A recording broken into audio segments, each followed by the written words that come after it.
And today, I'm rocking a messy mom hairdo, so let's not even talk about it.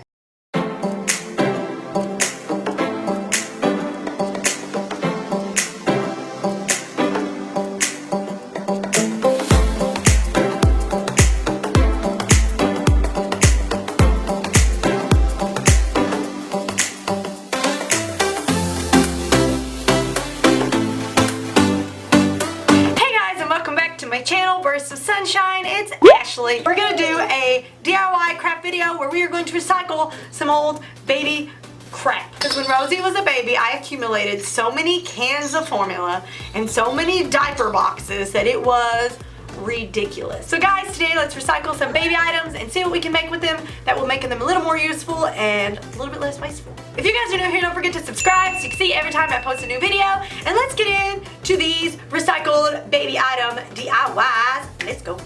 Let's go. Let's go. Let's go.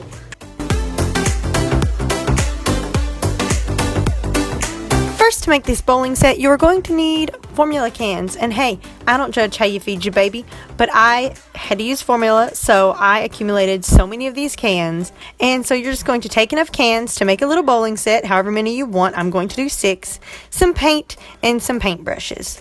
The first thing I'm going to do is remove the lids from all of the cans. This part is optional. You can leave the lids on and just paint them with the cans, but I found it easier just to spray paint the lids white first, because where they're like a slick plastic, it's kind of hard to get acrylic paint to stick to it. So that's just what I found easiest, was to go ahead and spray paint that white first to give it like a little primer coat.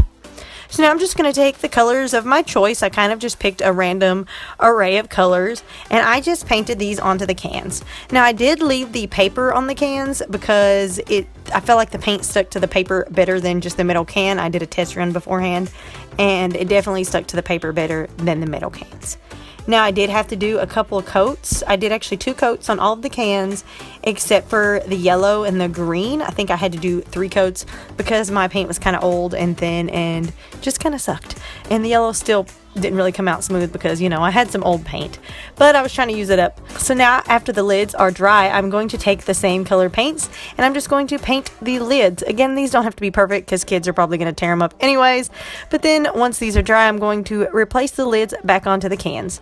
Now it is very important that you coat these, which I did not show, but using some type of Mod Podge or some kind of spray sealer to seal the paint in, because if not, when they're hitting it with balls, then the paint is going to scratch and rub off. I figured this out back at Halloween when I made a set. The kids loved it, but it did chip the paint off the cans, so be sure to seal these in pretty good. Then all you need is a good sturdy ball, and you can either stack them up to bowl them or line them out like regular bowling, and the kids are going to love it.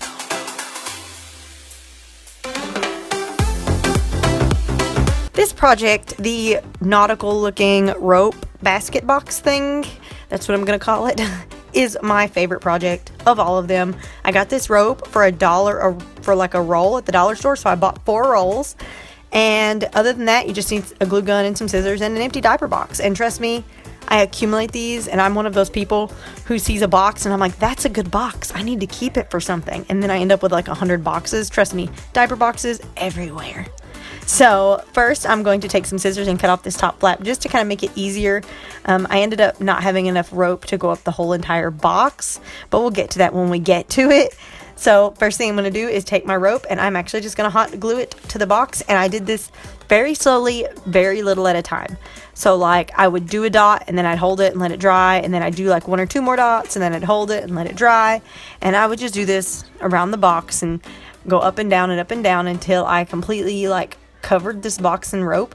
It was very time consuming because again, you have to let the hot glue dry, because if you move the rope before the hot glue is completely dry, it'll just like fall off.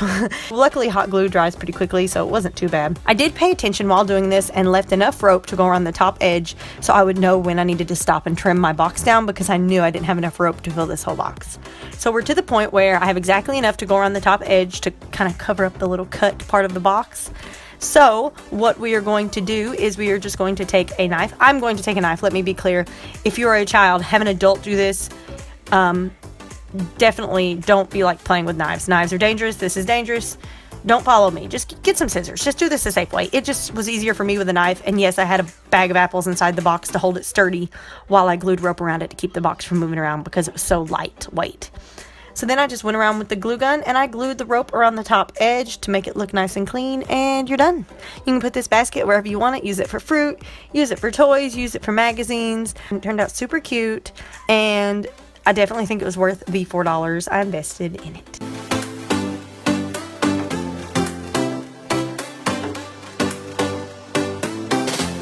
You're going to make a cute little bunting banner made out of an old receiving blanket and some twine.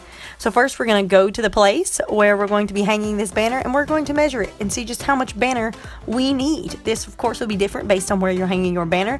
These would be super cute actually in your baby's room, I think, but I'm just going to make one for my mantle right quick. So first I'm going to take my twine and I'm going to measure how far across this mantle it needs to go, and then I'm just going to cut it. So I have my perfect little piece of twine that is the perfect size for my mantle.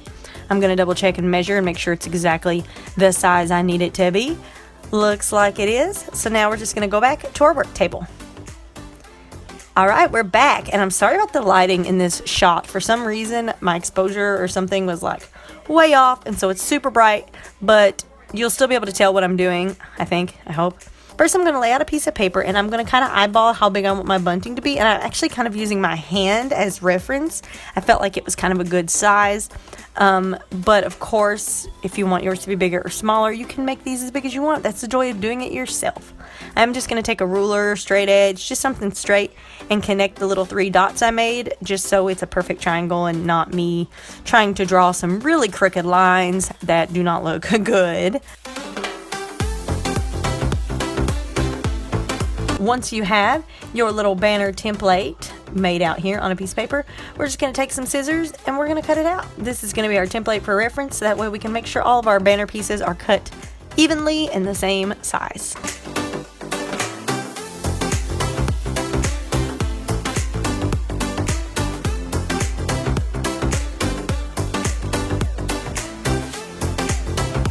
Now that we've got our little banner piece made, I'm actually just going to measure it just for reference in case you wanted to know. I made mine 6.5 inches by 5 inches. This is just strictly for if you guys want the measurements. I ended up making mine, but of course make them whatever size you think would fit best for wherever you're putting them or however big you want them. So now I'm going to fold over just a small section of the blanket, just big enough to fit the banner on, because I can always make more of these in the future. I'm going to take some fabric scissors and hold my little template down, and I am going to cut this on the fold. So when you unfold it, it's like a big diamond. So make sure you're cutting this on the fold, because that fold is what we're going to use to wrap around the twine.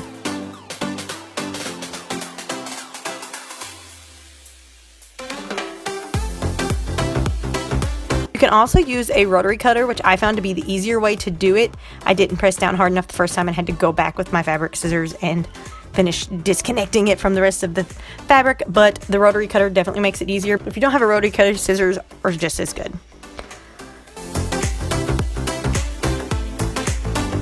So now I'm going to take my twine and I'm going to find the center piece of the twine, and I'm going to center it in the middle of one of the little diamonds on the underside, not on the pretty side that you want to be showing.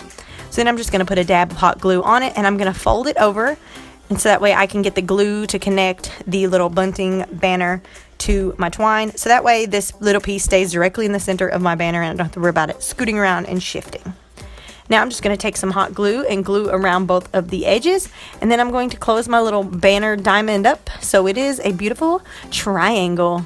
I'm going to press this down so it can dry completely, and then I'm going to work on the next banner pieces. I did not put the glue on the twine on these because these I wanted to be able to shift and space out so they look nice on my mantle. But yeah, so that's it. You're just going to glue all these on until you have all of your pieces together, and that's how easy this banner is to make. I'm going to take it back to my mantle to hang it up, and then once you get it hung the way you want it, you're just going to space them out however you want them, which is the joy of not attaching them all to the twine. I know the middle one is perfectly centered, so then I just have to space the rest of them out so they match, and it turned out super cute, and I'm actually really excited about how this turned out.